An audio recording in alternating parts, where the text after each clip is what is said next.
Hello students, मेरा नाम है doctor Vikas Goyal and welcome back to my YouTube channel that is math को mentors. हमारा कोर्स चल रहा है C++ प्रोग्रामिंग लैंग्वेज और हम पहुंच चुके हैं लेक्चर नंबर 2 पे। लेक्चर नंबर 2 का टाइटल है हमारा एप्लीकेशंस ऑफ C++। तो इस लेक्चर में हम मेनली देखेंगे कि C++ आज की डेट में भी कहां कहां यूज होती है। तो स्टार्ट करते हैं।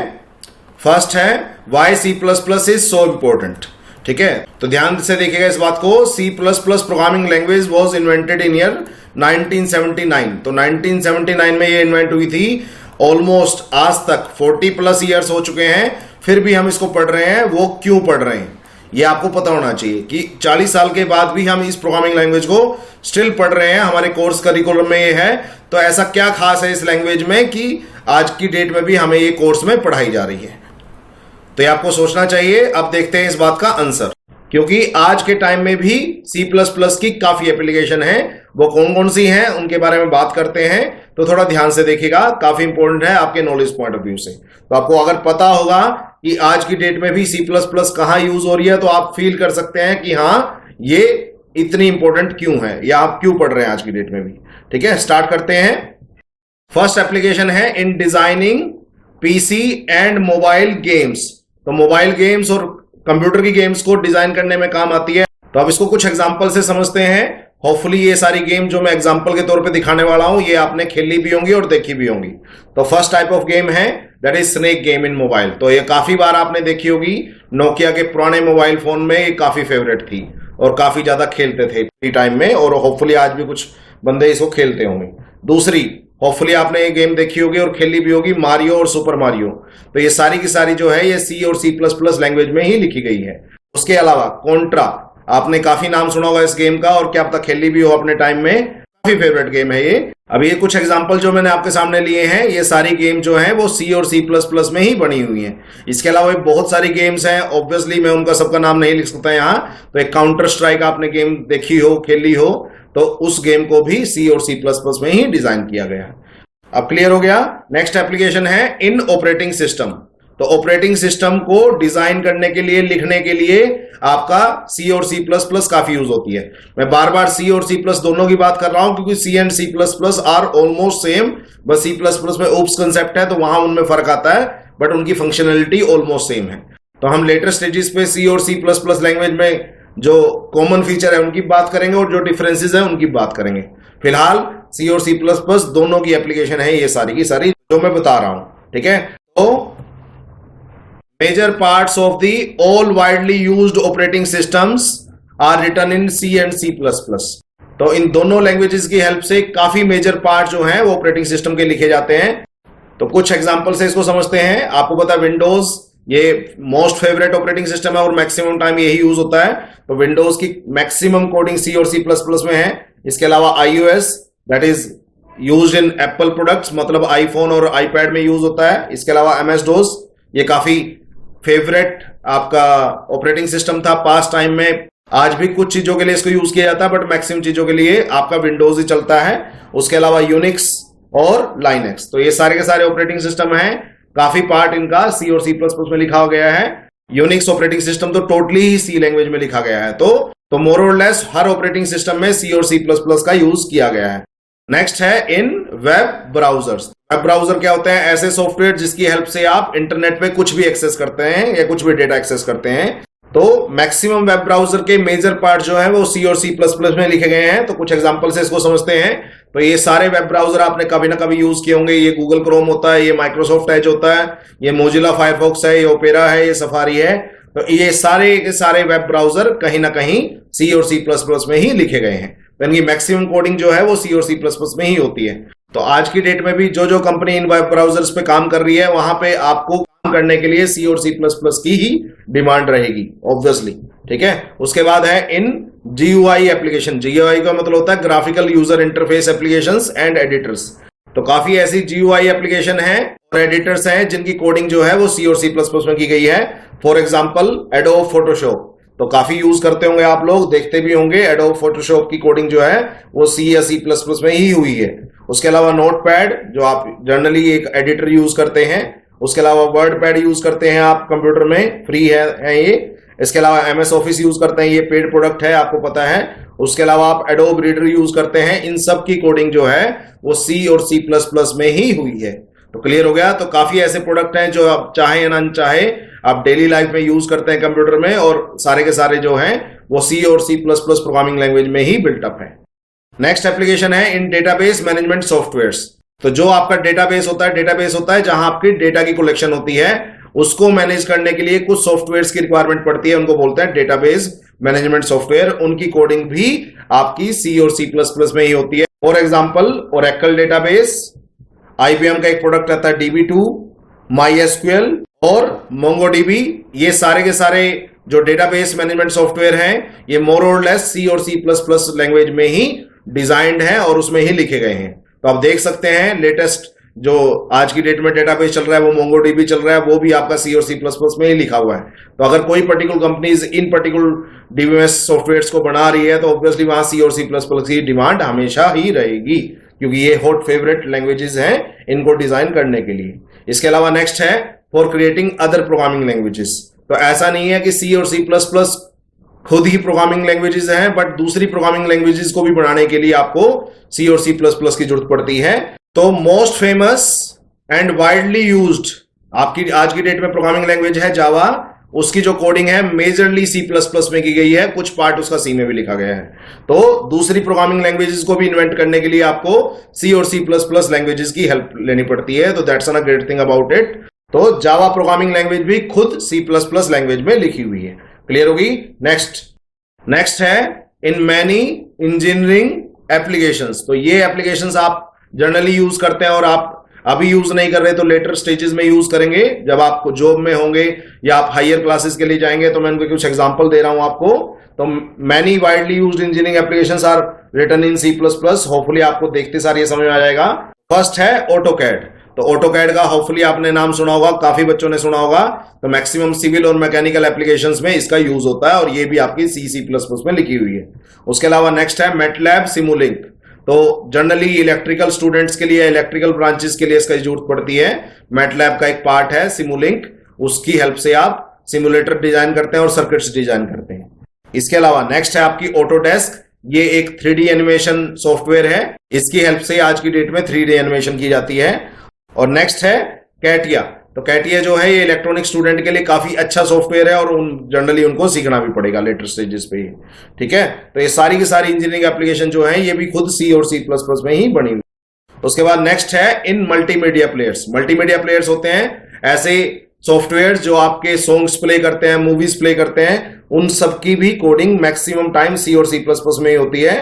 तो कुछ मीडिया प्लेयर आपने इनमें से यूज भी किए होंगे, जैसे फर्स्ट है विनैम्प। तो काफी पुराने टाइम में यूज होता था बट काफी फेवरेट था। आज की डेट में ये बहुत चलता है VLC मीडिया प्लेयर। तो ऑब्वियसली आपने सबने यूज किया होगा।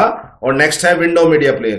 तो ये कुछ ऐसे मीडिया प्लेयर्स हैं जिनकी कोडिंग सी और सी प्लस प्लस में होती है। इसके अलावा भी काफी हैं, ऑब्वियसली हम सबको लिस्ट अप नहीं कर सकते। तो मैक्सिमम मल्टीमीडिया प्लेयर, तो जैसे आज की डेट में VLC और विंडो मीडिया प्लेयर यूज होता है और इनकी कोडिंग भी सी प्लस प्लस में हो रखी है। तो ऑब्वियसली अगर इन कंपनीज में आपको काम मिलता है तो आपको काम सी प्लस प्लस में ही करना पड़ेगा। नेक्स्ट एप्लीकेशन है इन मैनी वेबसाइट्स। तो काफी ऐसी वेबसाइट है जो काफी हॉट फेवरेट है आप लोगों की, उनको बनाने में भी सी प्लस प्लस का ही यूज पड़ता है। तो मैं आपको कुछ एग्जांपल दे रहा हूं। फर्स्ट है यूट्यूब। तो यूट्यूब का काफी मेजर पार्ट जो है वो आपका सी प्लस प्लस में लिखा हुआ है। उसके अलावा फेसबुक, उसके अलावा ट्विटर। तो इन सब वेबसाइट्स का काफी पार्ट आपका सी और सी प्लस प्लस में ही कोडेड है। नेक्स्ट एप्लीकेशन है इन लैंग्वेज ट्रांसलेटर्स। तो लैंग्वेज ट्रांसलेटर में मतलब क्या होता है कि एक लैंग्वेज को दूसरे लैंग्वेज में बदलने के लिए जो सॉफ्टवेयर यूज होते हैं उनको बोलते हैं लैंग्वेज ट्रांसलेटर्स। अब फर्स्ट टाइप ऑफ ट्रांसलेटर है कंपाइलर्स। तो आपको पता है कंपाइलर क्या करते हैं, ये high level language source code को आपका मशीन लैंग्वेज में बदलते हैं। तो होपफुली इसके बारे में आपको पता होगा, जैसे हमने सी लैंग्वेज में हम कंपाइलर्स पढ़ चुके हैं, तो सी में, सी प्लस प्लस में, जावा में कंपाइलर्स यूज होते हैं। उसके बाद नेक्स्ट है इंटरप्रेटर्स। तो इंटरप्रेटर भी high level language source code को आपका मशीन लैंग्वेज में बदलते हैं, बट ये लाइन बाय लाइन बदलते हैं। मतलब पहली लाइन को बदलेंगे, फिर दूसरी लाइन को बदलेंगे, फिर तीसरी लाइन को। कंपाइलर जो है वो एक गो में बदल देता है, मतलब पूरे प्रोग्राम को सिंगल टाइम मशीन लैंग्वेज में बदलेगा, बट ये लाइन बाय लाइन बदलता है, जैसे पाइथन में होता है। पाइथन जो है वो इंटरप्रेटेड लैंग्वेज है, जैसे ही आप कोड लिखते रहते हो तो one by one line compile होती रहती है, तो सो दैट उसमें एरर फाइंड आउट होता रहता है। उसके अलावा जो नेक्स्ट टाइप ऑफ ट्रांसलेटर मेरे पास है वो है असेंबलर। तो असेंबलर क्या करता है, ये आपकी असेंबली लैंग्वेज कोड को मशीन लैंग्वेज कोड में बदलता है और ये सिंगल टाइम में ही काम करता है। तो इसके बारे में और डिटेल में बाद में बात करेंगे। तो फिलहाल आपको ये पता होना चाहिए कि कंपाइलर, इंटरप्रेटर और असेंबलर जो हैं ये आपके सिस्टम सॉफ्टवेयर्स हैं और इन सबकी कोडिंग भी सी और C++ में ही होती है। तो ये बहुत इंपॉर्टेंट बात है जो आपको पता होनी चाहिए। इसके अलावा नेक्स्ट एप्लीकेशन है इन डिवाइस ड्राइवर्स। तो जब भी आप कोई डिवाइस कनेक्ट करते हैं कंप्यूटर के साथ, जैसे प्रिंटर हो गया, स्कैनर हो गया, मोबाइल फोन हो गया, पेन ड्राइव हो गया, तो आपने देखा होगा जब भी वो कनेक्ट करते हैं तो यहाँ पे एक मैसेज आता है, ड्राइवर्स आर इंस्टॉलिंग। तो अगर वो आप इंटरनेट से कनेक्टेड हैं तो जनरली आज की डेट में जो ऑपरेटिंग सिस्टम है वो डायरेक्ट इंटरनेट से ही उसके ड्राइवर डाउनलोड कर लेते हैं। अगर आप नहीं है इंटरनेट से कनेक्टेड तो जनरली हर प्रिंटर, स्कैनर, मोबाइल फोन के साथ एक सीडी आती है। आप सीडी को कंप्यूटर में या लैपटॉप में डालते हैं, तब आप उसका डिवाइस ड्राइवर इंस्टॉल करके तब आप उसको यूज कर सकते हैं, उससे पहले नहीं यूज कर सकते। तो जितने भी डिवाइस ड्राइवर हैं वो सारे के सारे किस में लिखे होते हैं, C और C++ लैंग्वेज। तो that's one of the major advantage of C and C++। तो जितनी भी डिवाइसेस बनाने वाली कंपनीज हैं उनको सॉफ्टवेयर विंग में ऐसे बंदे जरूर चाहिए जिनको C++ आती होगी, क्योंकि डिवाइस ड्राइवर उनको बनाने पड़ेंगे। उसके बाद नेक्स्ट है इन नेटवर्क प्रोटोकॉल्स। तो कंप्यूटर नेटवर्क्स में हमें काफी प्रोटोकॉल्स की जरूरत पड़ती है, उन सब की कोडिंग भी C या C++ में ही होती है। जैसे मैं कुछ मेजर नेटवर्क प्रोटोकॉल्स आपको बताता हूं। फर्स्ट है HTTP। HTTP आपको पता होगा, हाइपर टेक्स्ट ट्रांसफर प्रोटोकॉल। और नेक्स्ट है hyper text transfer protocol secured. तो जनरली आज की डेट में HTTP ऐसे यूज होता है, आपने देखा होगा जब भी आप कोई वेबसाइट खोलते हैं, जैसे मैंने google.com खोली थी, उसके आगे लिखा होता है HTTPS। तो HTTPS किस काम आता है, ये आपको सिक्योरली आपको रिमोट एक्सेस देने का काम आता है किसी भी कंप्यूटर नेटवर्क्स पे। तो अगर यहाँ HTTPS लिखा हुआ है इसका मतलब you are secured while accessing that particular website, और अगर आप HTTPS नहीं लिखा हुआ है इसका मतलब वहां कुछ इशू हो सकता है। इसके अलावा नेक्स्ट प्रोटोकॉल है IP होता है इंटरनेट प्रोटोकॉल। उसके जनरली दो वर्जन आते हैं, IPv4, IPv6। IPv4 आज की डेट में चल रहा है और फ्यूचर में IPv6 चलेगा, क्योंकि बहुत ज्यादा जब डिवाइसेस कनेक्टेड हो जाएंगे नेटवर्क से। उसके अलावा एक FTP होता है, file transfer protocol, TCP, UDP, इस तरह के बहुत सारे प्रोटोकॉल हैं। तो इन सब की कोडिंग भी C या C++ लैंग्वेज में ही होती है। तो दैट्स अ मेजर बेनिफिट, तो आपको ये पता होना चाहिए। तो नेक्स्ट एप्लीकेशन है in creating viruses and antiviruses. तो अगर आपको वायरसेस क्रिएट करने हैं और अगर वायरसेस क्रिएट हो गए तो उनका एंटीवायरस बनाना है, तो वो सारे भी आपके C और C++ लैंग्वेज में ही होते हैं, क्योंकि C और C++ लैंग्वेज में कंसेप्ट होता है पॉइंटर से आप एड्रेस एक्सेस कर सकते हैं। और जैसे ही आप किसी भी कंप्यूटर में किसी पर्टिकुलर एड्रेस को अगर आप एक्सेस कर पाए तो काफी मेजर वायरसेस आप आराम से क्रिएट कर सकते हैं। तो वायरसेस क्रिएट करने के लिए C++ का बहुत ज्यादा यूज होता है। आप गूगल करेंगे या यूट्यूब पे सर्च करेंगे तो दुनिया जहान के आपको ऑप्शंस क्रिएट हो जाएंगे, ऑप्शन दिखने शुरू हो जाएंगे। ऑब्वियसली अगर वायरसेस क्रिएट होंगे तो उनके लिए एंटीवायरस सॉफ्टवेयर भी बनाना पड़ेगा। तो चाहे आप वायरसेस क्रिएट कर रहे हैं या आप एंटीवायरस सॉफ्टवेयर इंडस्ट्री में काम कर रहे हैं, तो आपको अल्टीमेटली C++ आनी ही चाहिए। तो इसके बाद लास्ट है इन रोबोटिक्स, एम्बेडेड सिस्टम और IoT। आज की डेट में रोबोटिक्स बहुत हॉट टॉपिक है। एम्बेडेड सिस्टम होते हैं जो वो इलेक्ट्रॉनिक अप्लायंसेस जिसके अंदर चिप लगी होती है, जैसे आपका वॉशिंग मशीन होती है, माइक्रोवेव ओवन होता है, फ्रिज होता है, AC होता है। इसके अलावा आज की डेट में एक नया हॉट टॉपिक चल रहा है IoT, इंटरनेट ऑफ थिंग्स। तो ये सारी मेजर एप्लीकेशंस की कोडिंग भी आपकी C++ में ही होती है। These are the some of the applications of the C and C++। ऐसा नहीं है कि इतनी एप्लीकेशन है, और बहुत सारे फील्ड है जिनमें C++ यूज होती है। तो आपको मैंने मेजरली आपके 14 एप्लीकेशन फील्ड बताए, तो होपफुली अब आपको आइडिया लग गया होगा कि C और C++ जानना कितना इंपॉर्टेंट है आप लोगों के लिए। और ऑब्वियसली अगर आपको C या C++ आती होगी फ्यूचर में, तो आपको काफी कंपनीज के ऑप्शंस खुले हैं, आप उनमें आराम से जॉब कर सकते हैं। ऐसा नहीं कि आपको एडवांस टेक्नोलॉजी ही आनी पड़ेगी। तो C++ आपका हर लैंग्वेज का बेसिक है। पहले C समझ में आनी चाहिए, उसके बाद अगर C समझ में आती है तो C++ काफी आसान लगेगी। और एक बार अगर आपको C++ समझ में आ गई और object oriented programming concepts implement करने आ गए, मतलब क्लास का कंसेप्ट समझ में आ गया, ऑब्जेक्ट का कंसेप्ट समझ में आ गया, उसके अलावा पॉलीमॉर्फिज्म, इनहेरिटेंस, आपका अब्स्ट्रक्शन, एनकैप्सुलेशन, ये कंसेप्ट अगर आपको क्लियर हो गए, तो जो एडवांस लैंग्वेजेस हैं जैसे आप जावा यूज करते हैं या पाइथन यूज करते हैं, तो इन सब की कोडिंग आपको बहुत आसान लगेगी, चुटकियों में आप इसकी कोडिंग कर पाएंगे। तो C और C++ काफी इंपॉर्टेंट लैंग्वेजेस हैं। C इंपॉर्टेंट है क्यों? क्योंकि C++ का बेस है, और C++ क्यों? क्योंकि ये ऑब्जेक्ट ओरिएंटेड प्रोग्रामिंग लैंग्वेज है। ये आपकी जितने भी फ्यूचर रेडी आपकी प्रोग्रामिंग लैंग्वेजेस हैं जैसे जावा होगी, पाइथन होगी, ये सारी की सारी प्रोग्रामिंग लैंग्वेजेस का बेस आपका सी प्लस प्लस ही है। तो अगर आपको ये लैंग्वेज आएगी तो आपको काफी आसान लगेगा। तो that's all for the day. Thanks and start discussing your maximum doubt. तो हमेशा ध्यान रखिए, आपके जितने ज्यादा डाउट्स हैं पूछिए, so that I can explore further, मैं आपको और ज्यादा नॉलेज पास कर सकूं। ठीक है, तो आज के लिए इतना ही। नेक्स्ट थर्ड लेक्चर में हम पढ़ेंगे what are the features of C plus plus programming language. ठीक है, ओके।